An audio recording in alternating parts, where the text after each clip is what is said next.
So we're talking about the subject of forgiveness, and the title of our little series is Grace is Not a Blue-Eyed Blonde. And so question number 4 today is, and you'll need to go back and review the other questions, but question number 4 is, what are the effects of sin and guilt in our lives?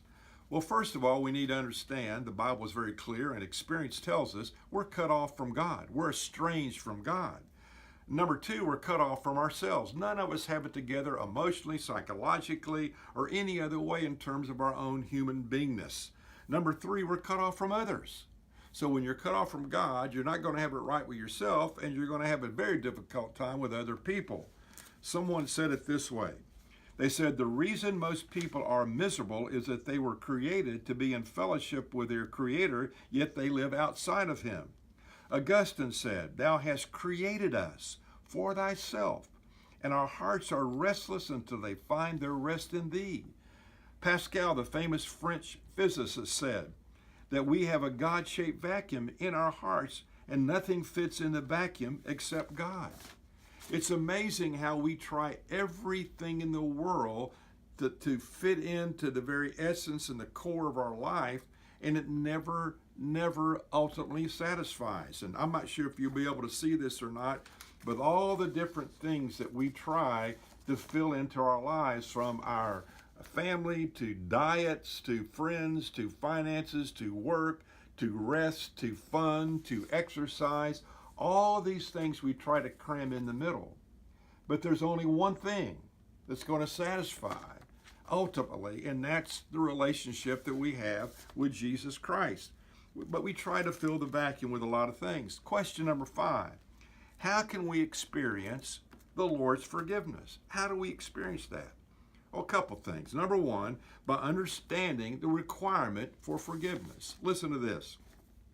When Jesus said, my peace I give to you, these things I've said that my joy may be in you. Because I live, you will live also. Lo, I am always with you.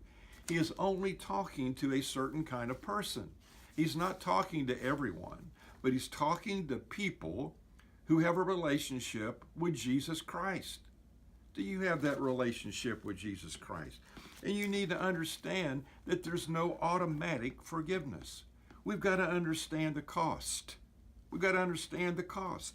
It says in Romans chapter 5, you see, at just the right time, when we were still powerless, Christ died for the ungodly. Very rarely will anyone die for a righteous man, though for a good man someone may possibly dare to die. But God demonstrates His own love for us in this: while we were still sinners, Jesus died for us. And then he goes on to say that not only is there the cost, but we need to understand the solution. In Romans 5:1, therefore, since we have been justified by faith, we have peace with God through our Lord Jesus Christ. So how do we get this forgiveness, which is not cheap? Listen now, here it is. Number 1, you got to see your need. Until you see your need for Christ's forgiveness, you will never seek that forgiveness. Number 2, you got to tell the Father you see the need. I recognize it, Lord. I see that I fall short of what you expect. Number 3, we've got to see that Jesus is the only way to get that forgiveness.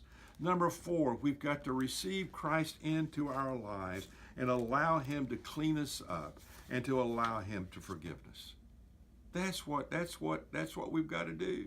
So let me ask you this. Wouldn't you like to know that you can start all over?